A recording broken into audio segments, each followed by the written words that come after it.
Hi there, welcome to codewatch. This is the very first tutorial on C language.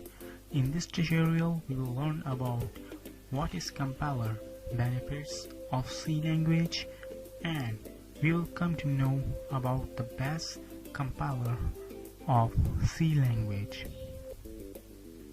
Now coming to compiler, compiler is a software designed to convert a high-level source code into a machine code.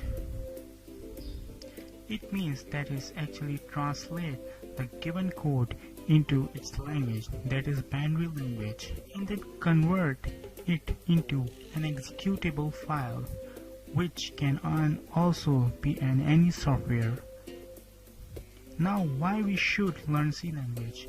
Well, C language is used to make many software applications.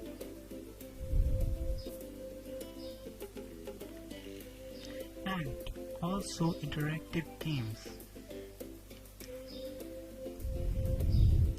and plays a part in legal hacking.